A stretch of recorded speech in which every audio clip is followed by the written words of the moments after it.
Students, अस्सलामु अलैकुम। Second year biology के लेक्चर में डियर स्टूडेंट्स आपको वेलकम करते हैं। डियर स्टूडेंट्स, आज का जो हमारा टॉपिक है वो है माइटोसिस का। इससे प्रीवियस लेक्चर में हमने थोड़ा सा माइटोसिस की फेजेस के नेम्स और उनका इंट्रोडक्शन किया था।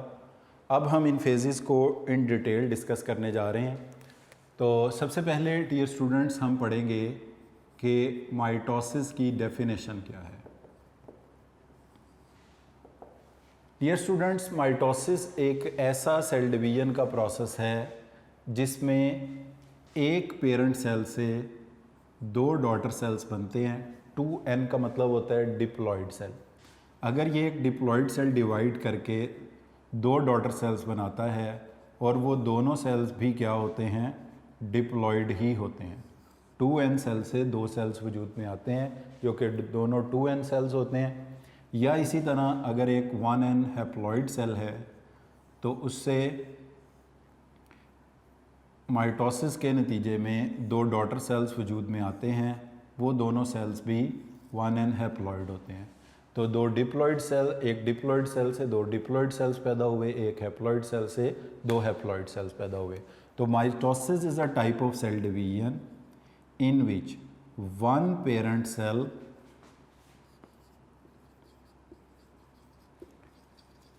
produces two daughter cell।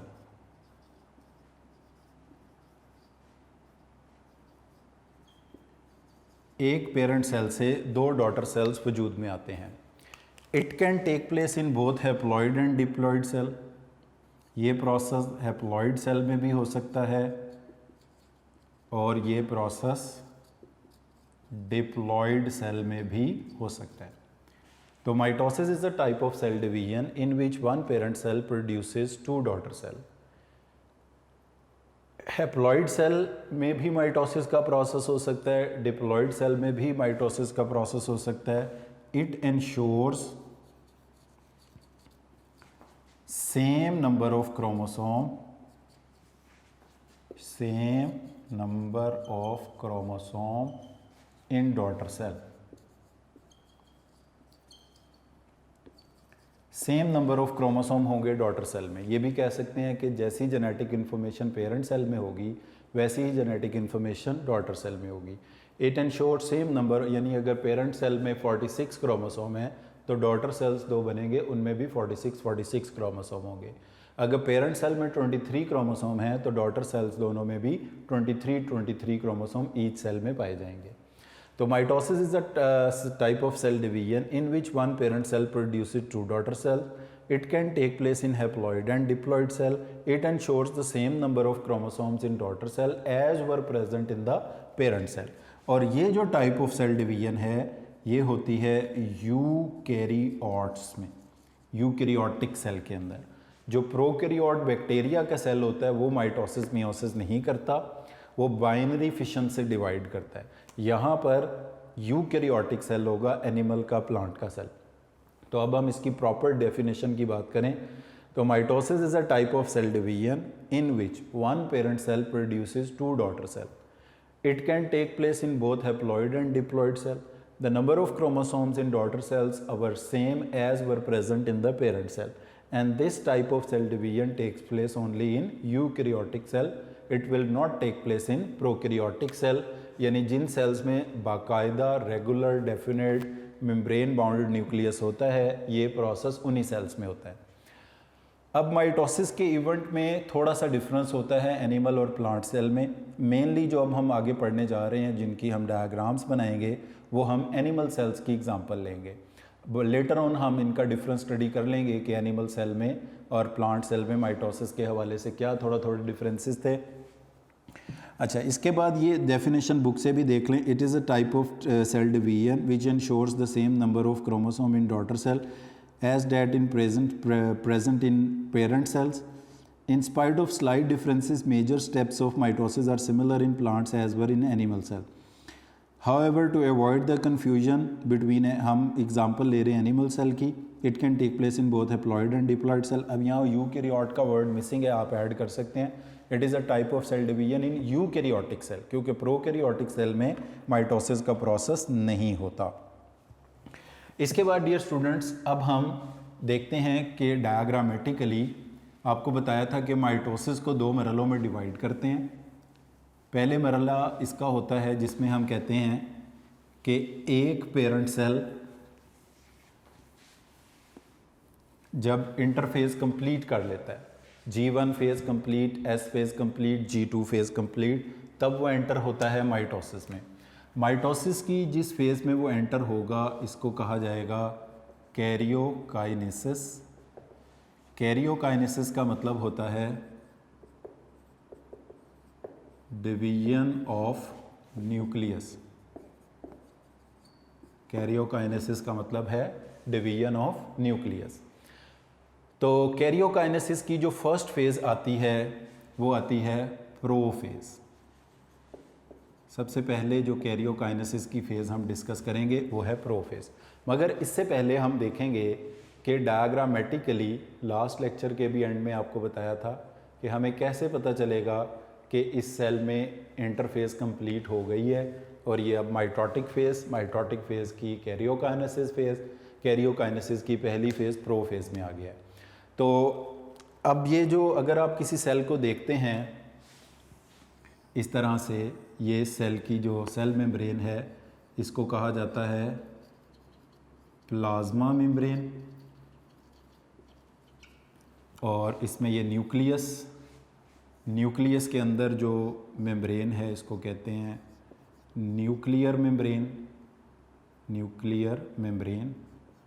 Nuclear envelope भी कह सकते हैं आप इसको। इसके अंदर ये जो फाइन थ्रेड्स हैं इनको कहते हैं क्रोमेटिन, और इसमें जो डार्कली स्ट्रेन्ड स्ट्रक्चर है, एक से ज़्यादा भी हो सकते हैं ये, इनको कहा जाता है न्यूक्लियोलस। और just exterior to the nuclear envelope के थोड़ा सा बाहर ये डियर स्टूडेंट एक सेंट्रियोल, उसके राइट एंगल पड़ा हुआ एक और सेंट्रियोल, पेयर ऑफ सेंट्रियोल हो गया। पेयर ऑफ सेंट्रियोल को कहा जाता है सेंट्रोसोम। इस तरह आप समझ लें कि एक सेंट्रियोल है इस तरह 9 ट्रिपलेट्स का, माइक्रोट्यूब्यूल्स के, ये भी 9 ट्रिपलेट, ये ऐसे प्लेस्ड है। ये कितना एंगल बनता है 90 degrees, right angle, vertical to each other कह सकते हैं। इनका एक पेयर पहले ही डुप्लीकेट हो जाता है, यानी ये एक पेयर की बजाय कितने पेयर हो गए, 2। तो ये इंटरफेस में डुप्लीकेट हो गए हैं और ये जिस मेम्ब्रेन में एनक्लोज्ड हैं, अब इनको कहा जाएगा सेंट्रोसोम। तो पेयर ऑफ सेंट्रियोल मिलकर बनाते हैं सेंट्रोसोम। अब आप देख सकते हैं कि इस सेंट्रोसोम के अंदर सेंट्रियोल्स ऑलरेडी डुप्लीकेटेड हैं, इंटरफेस के लास्ट में ये डुप्लीकेट हो गए, मगर ये इधर ही मौजूद हैं, ये कहीं और ट्रैवल करके गए नहीं हैं। इनकी लोकेशन क्या है, just exterior to the nuclear envelope के बिल्कुल बाहर की तरफ ये पड़े हुए हैं। सेंट्रोसोम एक है मगर उसके अंदर सेंट्रियोल्स के 2 पेयर्स हैं। एक पेयर का मतलब होता है 2 सेंट्रियोल हैं, 2 पेयर सेंट्रियोल का मतलब होगा 4 सेंट्रियोल हैं। एक pair right angle to each other, दूसरा पेयर राइट, ये जो प्लस के निशान की तरह आपको लग रहा है, प्लस के निशान का मतलब है कि ऐसे ये 2 पड़े हुए हैं right angle to each other, एक पेयर, ऐसे एक और पेयर, तो 2 पेयर। तो इंटरफेस की पहचान ये होती है कि इसमें न्यूक्लियर मेम्ब्रेन कायम होती है, क्रोमेटिन होता है, क्रोमोसोम नहीं होते, न्यूक्लियोलस होता है, सेंट्रोसोम के अंदर सेंट्रोसोम एक होता है, सेंट्रियोल्स के पेयर ऑलरेडी डुप्लीकेट हो चुके होते हैं। तो अब इसमें क्या चेंजेस आते हैं कि हम कहते हैं कि ये माइटोसिस शुरू हो गई, कैरियोकाइनेसिस उसकी प्रोफेज 1 शुरू हो गई। अब मैं एक और डायग्राम बनाता हूँ, उसको हम इसके साथ कंपेयर करते हैं, वो प्रोफेज की डायग्राम होगी।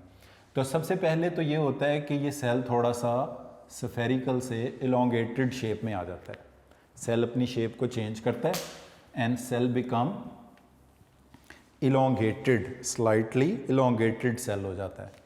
पहले इसमें देख रहे हैं आप, ये स्फेरिकल है इंटरफेस में, ये आहिस्ता आहिस्ता थोड़ा सा इलोंगेटेड सेल हो जाता है, एलिप्टिकल शेप का हो जाता है, कह लें इलोंगेट, लंबा हो जाता है। अब इसमें ये जो पेयर ऑफ सेंट्रियोल्स थे एक सेंट्रोसोम के अंदर सेंट्रियोल ऑलरेडी डुप्लीकेटेड थे बट सेंट्रोसोम एक था, ये डुप्लीकेट होके सेपरेट होके अपोजिट पोल्स की तरफ ट्रैवल करना शुरू कर देते हैं और एक पेयर सेंट्रियोल का इस पोल पे पहुंच जाता है, एक सेंट्रोसोम, एक पेयर सेंट्रियोल का इस पोल पे पहुंच जाता है। तो इस तरह आप देख सकते हैं कि जब आप इस सेल को इस सेल से कंपेयर करेंगे, इस सेल में कोई पोल्स नहीं, उस सेल में आप देखेंगे पोल्स बन गए।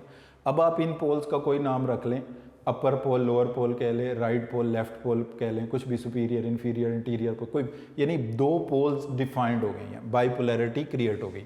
तो यहाँ पर क्या होता है कि इस फेज में, इंटरफेज में सेंट्रियोल्स डुप्लीकेट हुए मगर वो एक ही सेंट्रोसोम में थे, just exterior to the nuclear envelope थे। अब जब प्रोफेज आएगी तो वो क्या करेंगे, सेंट्रोसोम डुप्लीकेट होके, यानी एक सेंट्रोसोम से दो सेंट्रोसोम बन के अपोजिट पोल्स की तरफ ट्रैवल करेंगे, एक राइट पे गया तो दूसरा, एक सुपीरियर होगा तो अपोजिट पोल्स पर पहुंच जाएंगे और इनके साथ क्रिएट होगी बाइपोलैरिटी।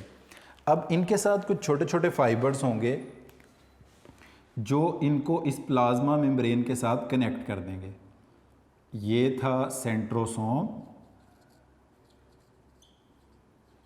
और इस सेंट्रोसोम के साथ ये जो फाइबर्स हैं इनको कहा जाएगा एस्टर्स। एस्टर्स इसलिए होते हैं कि ये सेंट्रियोल्स को प्लाज्मा मेम्ब्रेन के साथ फिक्स कर दें ताकि बाइपोलैरिटी डिफाइंड हो जाए और लेटर ऑन अगली फेजेस में जाके ये बाइपोलैरिटी ख़त्म ना हो। अच्छा, फिर क्या होगा, ये जो न्यूक्लियर इनवेलप है ये आहिस्ता आहिस्ता डिसइंटीग्रेट होके टूट फूट जाएगा, गायब हो जाएगा। ये जो न्यूक्लियोलस है ये भी आहिस्ता आहिस्ता डिसइंटीग्रेट होके गायब हो जाएगा। ये जो क्रोमेटिन के थ्रेड्स थे ये आहिस्ता आहिस्ता चेंज होके कंडेंस, इस प्रोसेस को कहते हैं कंडेंसेशन। कंडेंसेशन का मतलब है कि किसी चीज़ की लंबाई का कम होना, लेंथ का कम होना और मोटाई का, चौड़ाई का, थिकनेस का बढ़ना, ये क्रोमोसोम्स की शक्ल इख्तियार कर लेंगे। तो क्रोमेटिन से क्या बन जाएंगे, क्रोमोसोम। ये इस तरह से इसके अंदर क्या आ गए, क्रोमोसोम्स।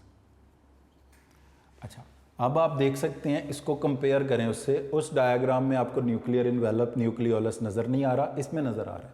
इसमें क्रोमेटिन नज़र आ रहे हैं, उधर क्रोमोसोम नज़र आ रहे हैं। फिर यहाँ से कुछ स्पिंडल फाइबर्स निकलेंगे जो एक पोल से इस तरफ, दूसरे पोल से इस तरफ, ये आपस में ओवरलैप करेंगे, इंटरडिजिटेट करेंगे। ये इंटरडिजिटेट क्या होता है ये मैं बताता हूँ, एक मिनट आप। ये ओवरलैप, इनको हम नाम देंगे नॉन काइनेटोकोर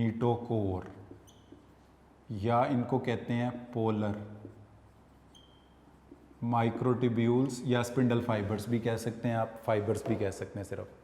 अच्छा, अब जो दूसरे होंगे वो क्या करेंगे, एक इस पोल से आया, ये इधर सेंट्रोमियर पर जुड़ गया, एक इधर से आया, एक इधर से आया, इनको हम नाम देंगे काइनेटोकोर फाइबर्स का। अब डियर स्टूडेंट्स, यहाँ पर आप देख सकते हैं कि ये तीन किस्म के फाइबर्स हैं। एक एस्टर्स, नंबर 1 मैं नंबरिंग कर देता हूँ। दूसरे हैं, आप फाइबर्स ही लिख लें, फाइबर्स या माइक्रोट्यूब्यूल्स एक ही बात होती है वैसे। नॉन काइनेटोकोर को पोलर फाइबर्स कहते हैं, इसको नंबर 2 कर दें। काइनेटोकोर को नॉन पोलर कह सकते हैं आप, इनको नंबर 3 कर दें। और चौथी चीज़ कर दें ये सेंट्रोसोम। ये चार चीज़ें मिलकर कहलाती हैं माइटोटिक अपरेटस। तो आप देख सकते हैं कि इंटरफेज में कोई माइटोटिक अपरेटस नहीं था, प्रोफेज में माइटोटिक अपरेटस बन गया। अच्छा, अब माइटोटिक अपरेटस और स्पिंडल फाइबर, स्पिंडल फाइबर ये दो किस्म के हैं। देखें, एक स्पिंडल फाइबर इस पोल से आता है, एक इस पोल से आता है, ये इस तरह आपस में आके ऐसे ओवरलैप कर रहे हैं। ये हमारी उंगलियों को कहते हैं डिजिट्स। इस तरह से जब हम ये उंगलियां ऐसे कर लेते हैं, इसको कहते हैं इंटरडिजिटेशन। ये ज़्यादा होंगे, मैंने कम बनाए। तो ये जो ब्लू कलर का नॉन काइनेटोकोर फाइबर है, पोलर फाइबर है, ये भी, ये आपस में इन्होंने क्रोमोसोम के साथ कोई इंटरेक्ट नहीं किया, ये अपोजिट साइड से आते हैं, आपस में ऐसे ओवरलैप हो जाते हैं, इनकी इस ओवरलैपिंग को कहते हैं इंटरडिजिटेशन। तो दो spindle fibres which originate from the centrosome towards the center of the cell and they are coming from the opposite pole, instead of interacting with chromosome, they interdigitate with each other, they overlap with each other, they are known as non-kinetochore or polar fibers. And those fibers which are also originating from the centrosome, they are also coming from the opposite pole, they get attached to the central part of the chromosome. ये chromosome का central part जिसको हम centromere कहते हैं, वहाँ पर जाकर जुड़ गए और यहाँ पर एक स्पेशल प्रोटीन होती है, उसका नाम काइनेटोकोर है। क्योंकि ये काइनेटोकोर पर अटैच हुए हैं इसलिए इनको काइनेटोकोर फाइबर्स कहते हैं। क्योंकि ये इंटरडिजिटेट नहीं किए इसलिए इनको नॉन पोलर कहते हैं। तो ये तीन चीज़ें, एस्टर्स, पोलर फाइबर्स या non kinetochore, kinetochore, non polar, और ये सारी चीज़ें मिलकर बनाते हैं माइटोटिक अपरेटस, और ये दोनों फाइबर्स मिलकर कहलाते हैं स्पिंडल फाइबर। तो अब इस तस्वीर को उस तस्वीर से कंपेयर करें तो जो 4-5 चेंजेस मेनली आए हैं, नंबर 1, प्रोफेज में न्यूक्लियर इन्वेलप डिसअपीयर हो जाता है। नंबर 2, न्यूक्लियोलस डिसअपीयर हो जाता है। नंबर 3, क्रोमेटिन जो कि फाइन थ्रेड्स थे, इनकी कंडेंसेशन से क्रोमोसोम अपीयर हो जाते हैं। तो chromatin become condensed into chromosome, chromosome में चेंज हो जाते हैं। इसके अलावा माइटोटिक अपरेटस ऑर्गेनाइज हो जाता है। अब माइटोटिक अपरेटस में क्या चीज़ें हैं? माइटोटिक अपरेटस में पेयर ऑफ सेंट्रियोल्स हैं जो कि अपोजिट पोल्स पर हैं, जिन्होंने बाइपोलैरिटी क्रिएट की हुई है। एस्टर्स हैं जिन्होंने इनको प्लाज्मा मेम्ब्रेन के साथ फिक्स किया हुआ है। इनसे ओरिजिनेट होने वाले वो फाइबर्स जो अपोजिट पोल से आकर इंटरडिजिटेट कर रहे हैं, इनको कहेंगे पोलर या नॉन काइनेटोकोर, और जो क्रोमोसोम के सेंट्रोमियर पर लगे इनको कहेंगे काइनेटोकोर फाइबर्स। तो इनको इस सेल को उस सेल से कंपेयर करें, और अगर आप इसको देखें, ये जो माइटोटिक अपरेटस का साइज़ है पूरे न्यूक्लियस के साइज से भी बड़ा है। यानी सेल के मोस्ट ऑफ द वॉल्यूम को किसने ऑक्यूपाई कर लिया है? माइटोटिक अपरेटस ने ऑक्यूपाई कर लिया, और ये सेल के न्यूक्लियस से भी बड़ा है साइज़ में। तो जो चेंजेस आते हैं इनको अगर हम सम अप करें, न्यूक्लियर इन्वेलप प्रोफेज में डिसअपीयर हो जाएगा, न्यूक्लियोलस डिसअपीयर हो जाएगा, क्रोमेटिन की कंडेंसेशन से क्रोमोसोम बन जाएगा। क्रोमेटिन कंडेंस का मतलब ये होता है कि क्रोमेटिन एक लंबा सा धागा है, जैसे एक छोटा धागा है, आप नलकी का धागा होता है, उसको बड़ा धागा फैला दें। अब उस धागे को आप एक छोटे से हिस्से में लपेट दें, तो जब आप उसको लपेट रहे हैं तो आप उसको कंडेंस कर रहे हैं। तो इसी तरह ये जो फाइन थ्रेड था क्रोमेटिन, ये कंडेंस होते होते होते होते क्रोमोसोम की शक्ल में नज़र आना शुरू हो गया। तो nuclear envelope disappear, nucleolus disappear, chromatin की कंडेंसेशन से क्रोमोसोम, और क्या बन गए? स्पिंडल फाइबर्स बन गए। Spindle fibres polar, non polar, kinetochore, non kinetochore है। Along with aster and centrosome collectively ये क्या कहलाएंगे? माइटोटिक अपरेटस कहलाएंगे। तो ये वो चेंजेस हैं जो प्रोफेज 1 के अंदर प्रोफेज के अंदर आए हैं। 1 तो मियोसिस में होगी, जो प्रोफेज के अंदर आए। अब हम इस डायग्राम को रेस कर देते हैं इंटरफेस की। ये आपको आइडिया हो गया कि इसमें क्या चेंजेस आए हैं। तो इन चेंजेस को आपने अच्छी तरह मेमोराइज कर लेना है, और एक दो अब एमसीक्यू के पॉइंट हैं कि जैसे ये जो स्पिंडल फाइबर्स होते हैं ये किस प्रोटीन से बने होते हैं। तो स्पिंडल फाइबर्स में ये दोनों ही आते हैं, kinetochore, non kinetochore. Spindle fibres में माइक्रोट्यूब्यूल्स के बने होते हैं, और उस प्रोटीन का नाम है ट्यूबुलिन प्रोटीन। प्लस इसमें होते हैं ट्रेसेस ऑफ आरएनए। अब डियर स्टूडेंट, इन पॉइंट्स को आपने देख लिया है, अब हम इनको एक बार बुक से भी पॉइंट आउट कर लेते हैं। Cytokinesis, karyokinesis. ये जो कैरियोकाइनेसिस की जहाँ आपकी बुक में हेडिंग लगी है 152 पेज पे, यहाँ से आप देखें, at the beginning of the process in cell, animal cell, the partition of centrioles takes place which have been duplicated during interphase. यानी सेंट्रियोल्स मैंने जैसे आपको बताया कि डुप्लीकेट, एक पेयर से 2 पेयर इंटरफेस में ही बन चुके हैं, but present in the same centrosome, एक सेंट्रोसोम में ही थे इंटरफेस में। अर्ली इन द माइटोसिस, यानी अर्ली का मतलब क्या है? प्रोफेज, क्योंकि पहली फेज प्रोफेज ही है कैरियोकाइनेसिस की। 2 pair of centrioles separate and migrate to the opposite poles, opposite side of the nucleus, establishing bipolarity. तो एक पोल पर ये आ गया, एक पोल पर ये, तो इन्होंने मिलकर क्या बना दिया? बाइपोलैरिटी बना दी। तो सबसे पहले ये, अब ये चेंजेस स्टेप बाय स्टेप आए हैं, हमने ये पूरी डायग्राम बना लिया। 3 sets of microtubules originate from each pair of centriole. अब वो कौन से तीन, वन सेट किसका है, astral microtubule, radiate outward from asters. Other two sets जो हैं वो क्या बनाते हैं, स्पिंडल फाइबर्स कहलाते हैं। Kinetochore attach to the centromere, उस जगह को सेंट्रोमियर काइनेटोकोर कहते हैं। और पोलर जो होते हैं do not interact with chromosome but instead interdigitate, ये हमने पढ़ लिया। और माइक्रोट्यूब्यूल्स या स्पिंडल फाइबर जिस प्रोटीन के बने होते हैं, इस लाइन को अंडरलाइन कर लें आप, ये एमसीक्यू का बड़ा इंपॉर्टेंट पॉइंट है कि माइक्रोट्यूब्यूल्स कह दें, एमटी एब्रीवेशन है माइक्रोट्यूब्यूल्स की, या स्पिंडल फाइबर। तो ये किस प्रोटीन के बने हैं, tubulin plus traces of RNA, थोड़ी थोड़ी मिकदार में इसमें आरएनए होता है, मेनली जो प्रोटीन है उसका नाम ट्यूबुलिन है।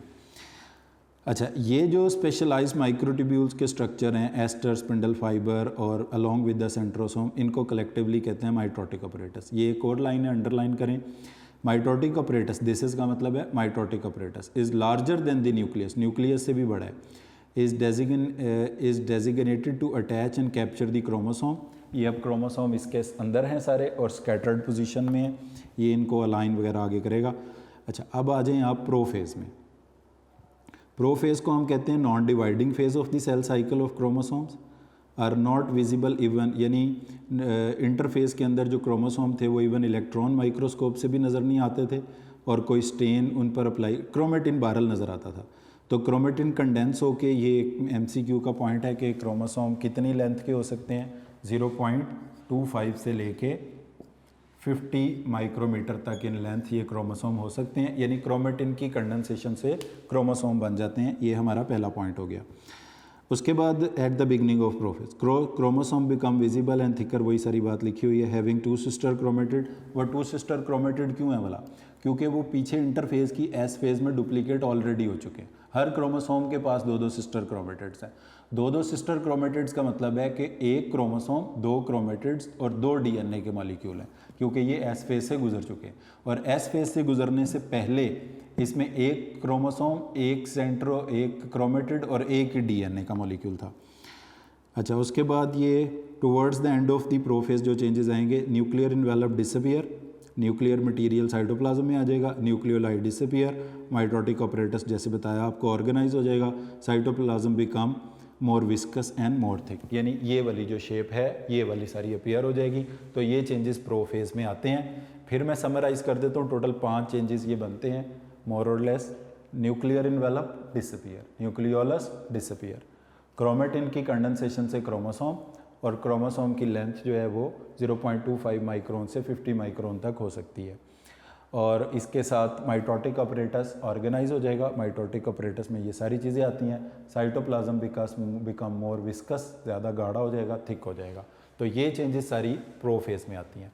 अब इस प्रोफेज को आप कंपेयर करेंगे तो आपको पता चलेगा कि मेटाफेज में क्या चेंजेस आते हैं, क्योंकि जब प्रोफेज कंप्लीट हो जाएगी तो इसके बाद नेक्स्ट फेज स्टार्ट होगी और उस नेक्स्ट फेज को कहा जाता है मेटाफेज।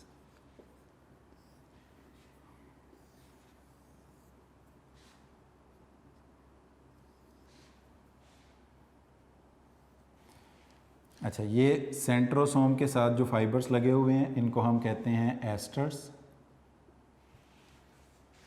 और ये हो गए हमारे पास नॉन काइनेटोकोर फाइबर्स, ये भी हो गए नॉन काइनेटोकोर। कैसे पता चला आपको नॉन के ये इंटरडिजिटेड हुए हैं।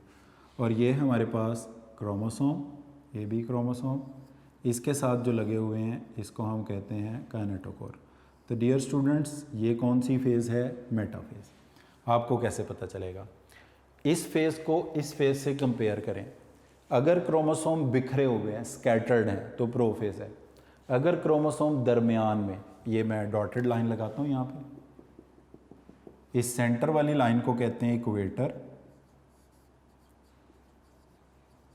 इसको कहते हैं मेटाफेज प्लेट, इसको मेटाफेज प्लेट भी कहते हैं, इक्वेटर भी कहते हैं, सेंटर ऑफ सेल भी कहते हैं। तो if the chromosomes are aligned to the equator of the cell, और ये कौन इसको इक्वेटर पर लेकर आए हैं, स्पिंडल फाइबर्स लेकर आए हैं, जो काइनेटोकोर फाइबर्स हैं वो लेकर आए हैं इसको। तो इस तरह की पोजीशन में आ जाए तो इसको कहते हैं हम मेटाफेज। तो डियर स्टूडेंट, इन पॉइंट्स को भी अब अगर आप बुक से देखें तो each metaphase chromosome is duplicated structure है, यानी consist of two sister chromatids attach at the point of centromere. ये इसके दो सिस्टर क्रोमेटिड्स हैं और ये सिस्टर क्रोमेटिड्स हैं और ये सेंट्रोमियर के साथ जुड़े हुए हैं, एक ही सेंट्रोमियर के साथ ये जुड़े हुए हैं, जिसको प्राइमरी कंस्ट्रक्शन भी कहते हैं। ये सेंट्रोमियर मैं बना देता हूँ ताकि आपको कन्फ्यूजन ख़त्म हो जाए। ये जो क्रोमोसोम के आर्म्स होते हैं इनको हम कहते हैं क्रोमेटिड्स, इस पार्ट को कहते हैं सेंट्रोमियर। इसी को ही नाम दिया जाता है प्राइमरी कॉन्स्ट्रिक्शन का। किसी किसी क्रोमोसोम पर ये एक से ज़्यादा होती हैं तो सेकेंडरी कॉन्स्ट्रिक्शन कहते हैं। अब ये दो इसके सिस्टर क्रोमेटिड्स हैं और यहाँ पर ये जो फाइबर्स लगे हुए हैं इनका नाम है काइनेटोकोर फाइबर्स, इनको हम नाम देंगे। तो अच्छा, kinetochore fibres of spindle fibre attach to the kinetochore region जो कि स्पेशलाइज्ड एरिया है सेंट्रोमियर का, align the chromosome at the equator of the spindle forming equatorial plate. इसको इक्वेटोरियल प्लेट कहेंगे या हम मेटाफेज प्लेट कहेंगे, जहाँ पर क्रोमोसोम्स अरेंज होंगे। Each kinetochore gets 2 fibres from the each pole. अब हर सेंट्रोमियर पर 2 काइनेटोकोर, ये सेंट्रोमियर है, एक ये, हर सेंट्रोमियर पर 2 काइनेटोकोर फाइबर। ये बात आपने इसलिए याद रखनी है कि आगे चल के जब हम मियोसिस की मेटाफेज 1 पढ़ेंगे वहाँ पर एक सेंट्रोमियर पर 1 काइनेटोकोर फाइबर होगा। तो माइटोसिस की मेटाफेज में एक सेंट्रोमियर पर 2 काइनेटोकोर फाइबर होते हैं, एक राइट साइड से और दूसरा लेफ्ट साइड से लगा होता है। इसके बाद डियर स्टूडेंट प्रोफेज, यानी क्रोमोसोम स्कैटर्ड हैं तो प्रोफेज है, क्रोमोसोम इक्वेटर पर हैं तो मेटाफेज है। अब इसके बाद मेटाफेज के बाद आती है एनाफेज। इसको लिए बुक में लिखा गया है the most critical phase is anaphase. इसमें क्या चेंजेस आएंगे? इसमें ये चेंजेस आएंगे कि जो स्पिंडल फाइबर है इसमें वो कॉन्ट्रैक्ट करेंगे। अब हमारी बुक में जिस तरह लिखा है कि काइनेटोकोर फाइबर कॉन्ट्रैक्ट करेंगे, नॉन काइनेटोकोर एलोंगेट करेंगे। यानी मेटाफेज में, एनाफेज में कब चेंज होगी? जब ये जो नॉन काइनेटोकोर हैं, नॉन काइनेटोकोर फाइबर्स, ये नॉन काइनेटोकोर फाइबर्स क्या करें? इलोंगेट करें, लंबे हो जाएं। और ये वाले जो काइनेटोकोर फाइबर्स हैं ये कॉन्ट्रैक्ट कर जाएं। जब काइनेटोकोर फाइबर्स कॉन्ट्रैक्ट करेंगे तो ये सेंट्रोमियर को एक इस डायरेक्शन में, एक इस डायरेक्शन में पुल करेगा, ये इस डायरेक्शन में, ये इस डायरेक्शन में पुल करेगा। इसके नतीजे में यहाँ पर अब आपने एक बात याद रखनी है कि सेंट्रोमियर डिवाइड होगा। जब सेंट्रोमियर यहाँ दरमियान से डिवाइड होगा तो सिस्टर क्रोमेटिड्स अलहदा होकर सिस्टर क्रोमोसोम्स बन जाएंगे। 3 चीज़ें इस फेज़ में याद रखनी है। नॉन काइनेटोकोर फाइबर इलोंगेट करेंगे, काइनेटोकोर फाइबर्स कॉन्ट्रैक्ट करेंगे, सिस्टर क्रोमेटिड्स अलहदा होकर सिस्टर क्रोमोसोम्स बन जाएंगे।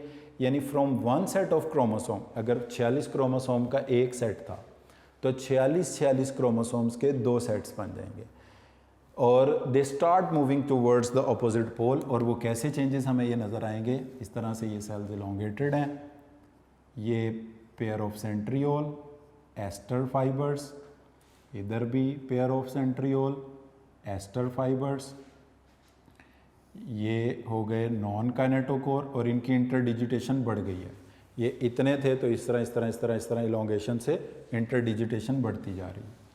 इनकी भी इंटरडिजिटेशन बढ़ गई है, इधर भी इंटरडिजिटेशन बढ़ गई है। अब जो नॉन काइनेटोकोर थे वो तो ज़्यादा इंटरडिजिटेड हो गए, मोर इलोंगेट हो गए। ये जो सिस्टर क्रोमेटिड्स थे ये अलहदा हुए and they become sister chromosome, ये सिस्टर क्रोमोसोम बन गए हैं।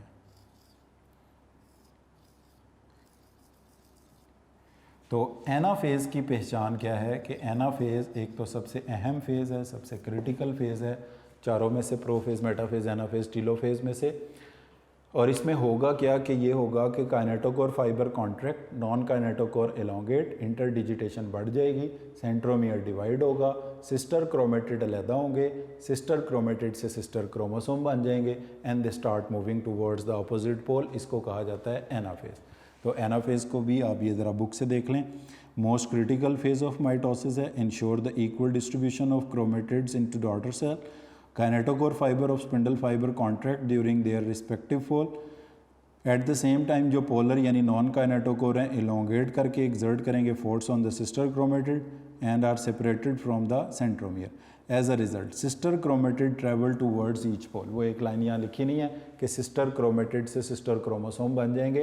अब अगर ह्यूमन सेल होगा तो एनाफेज में हम ये कहेंगे कितने क्रोमोसोम हैं, 46 के 2 सेट्स हैं, तो क्रोमोसोम कितने हैं 92 और क्रोमेटिड भी कितने हैं 92। जबकि मेटाफेज में हम ये कहेंगे कि क्रोमोसोम्स कितने हैं, क्रोमेटिड्स हैं 92 क्योंकि हर क्रोमोसोम डुप्लीकेटेड है, और क्रोमोसोम कितने हैं 46। यानी अगर एक ह्यूमन सेल मेटाफेज में है तो उसमें क्रोमोसोम 46 हैं मगर क्रोमेटिड्स उसमें 92 हैं क्योंकि हर क्रोमोसोम डुप्लीकेटेड है। प्रोफेज में भी ऐसा ही। एनाफेज में ये हम कहेंगे क्योंकि सिस्टर क्रोमेटिड अलग होकर सिस्टर क्रोमोसोम बन गए हैं तो अब क्रोमोसोम्स के 46 के 2 सेट्स हैं, तो क्रोमोसोम भी 92 हैं और क्रोमेटिड्स भी 92 हैं क्योंकि वो सिस्टर क्रोमेटिड अलग होकर सिस्टर क्रोमोसोम बन गए। इसके बाद कैरियोकाइनेसिस की डियर स्टूडेंट लास्ट फेज आती है जिसको हम कहते हैं रिवर्स ऑफ प्रोफेज, यानी जितने चेंजेस प्रोफेज में आए थे वो सारे उलट जाएंगे। होगा ये कि ये जो क्रोमोसोम थे दो, मतलब जो हम तस्वीर में हमने 2 लिए हैं, 2 इधर पहुंच गए 2 इधर पहुंच गए। ओके, इसके बाद क्या होगा, इन क्रोमोसोम के ऊपर न्यूक्लियर इन्वेलप फिर बन जाएगा, रीअपियर हो गया। इनके अंदर न्यूक्लियोलस इस तरह रीअपियर हो जाएगा। इनके अंदर ये क्रोमोसोम नज़र आने बंद, फिर से ये क्या बन जाएंगे, क्रोमेटिन बन जाएंगे, और इनके बाहर पेयर ऑफ सेंट्रियोल होगा, माइटोटिक ऑपरेटस इसमें ख़त्म हो जाएंगे। तो इसको हम बोलते हैं टीलोफेज। टीलोफेज को कहा जाता है रिवर्स ऑफ प्रोफेज। अब टीलोफेज में क्या हुआ, एक सेट क्रोमोसोम का एक पोल पर आ गया, दूसरा सेट क्रोमोसोम का दूसरे पोल पर, यानी 46 क्रोमोसोम इधर 46 क्रोमोसोम इधर। वो क्रोमोसोम प्रोफेज में कंडेंस हुए थे, यहाँ डी कंडेंस होंगे, यहाँ दोबारा क्रोमेटिन बन गया, न्यूक्लियोलस फिर आ गया, न्यूक्लियर इन्वेलप फिर आ गया, सेंट्रियोल्स एक किससे क्रोमोसोम न्यूक्लियस के लिए किस, और माइटोटिक ऑपरेटस डिसऑर्गेनाइज। इसीलिए टीलोफेज को कहा जाता है रिवर्स ऑफ प्रोफेज। जितने चेंजेस प्रोफेज में आए थे वो सारे चेंजेस टीलोफेज में उलट गए। अब इस बात को हम बुक से भी देख लेते हैं। Reaching of the chromosome at opposite poles terminates anaphase. Anaphase खत्म, start of telophase. Chromosome decondense, लंबाई का कम होना, थिकनेस चौड़ाई का बढ़ना कहलाता था कंडेंसेशन। अब उलट कर दें, लंबाई का बढ़ना, थिकनेस का कम होना, D condensation. Unfolding, ultimately disappear into chromatin. ये देखें फिर से क्रोमेटिन आ गया इसमें। और माइटोटिक ऑपरेटस जो था वो काइनेटोकोर नॉन का एस्टर वो सब खत्म हो गए, डिसऑर्गेनाइज हो गया। न्यूक्लियर मेम्ब्रेन रीअपियर हो गई, न्यूक्लियोलाई भी रीअपियर हो गए, और एक सेल के अंदर 2 न्यूक्लियाई बन गए एट 2 पोल्स। तो इस तरह जब हमने इस सेल को स्टार्ट किया था इंटरफेज से तो इसमें एक न्यूक्लियस था। प्रोफेज गुजरी, मेटाफेज गुजरी, एनाफेज गुजरी, टीलोफेज गुजरी, तो 2 न्यूक्लियाई बन गए। अब डिफ्रेंशिएटिंग फीचर मैं 4 बता देता हूँ। अगर क्रोमोसोम स्कैटर्ड हैं साइटोप्लाज्म के अंदर तो प्रोफेज होगी। अगर chromosome centre of the cell metaphase plate equatorial plate पर ऑर्गेनाइज हैं तो मेटाफेज होगी। अगर क्रोमोसोम अपोजिट पोल की तरफ ट्रैवल कर रहे हैं, एक सेट एक पोल की तरफ, दूसरा सेट दूसरे पोल की तरफ, तो एनाफेज होगी। जब क्रोमोसोम अपोजिट पोल्स पर पहुंच गए हैं और दोनों पोल पर एक एक न्यूक्लियाई बन गया है तो ये टीलोफेज होगी। तो कैरियोकाइनेसिस डियर स्टूडेंट्स यहाँ पर कंप्लीट हो जाती है। नेक्स्ट माइटोसिस का जो मरला होगा वो साइटोकाइनेसिस का होगा, वो हम नेक्स्ट लेक्चर में स्टडी करेंगे। तो डियर स्टूडेंट्स, ये जिस तरह से मैंने डायग्राम्स बनाई हैं आप भी इनको इसी तरह से बनाएं, इससे आपको ये समझने में पढ़ने में आसानी मिलेगी और टेक्स्ट को इसके साथ रिलेट करके पढ़ें। सो आज के लेक्चर को हम इधर ही ख़त्म करते हैं। नेक्स्ट लेक्चर में हम साइटोकाइनेसिस पढ़ेंगे। So thank you very much for today.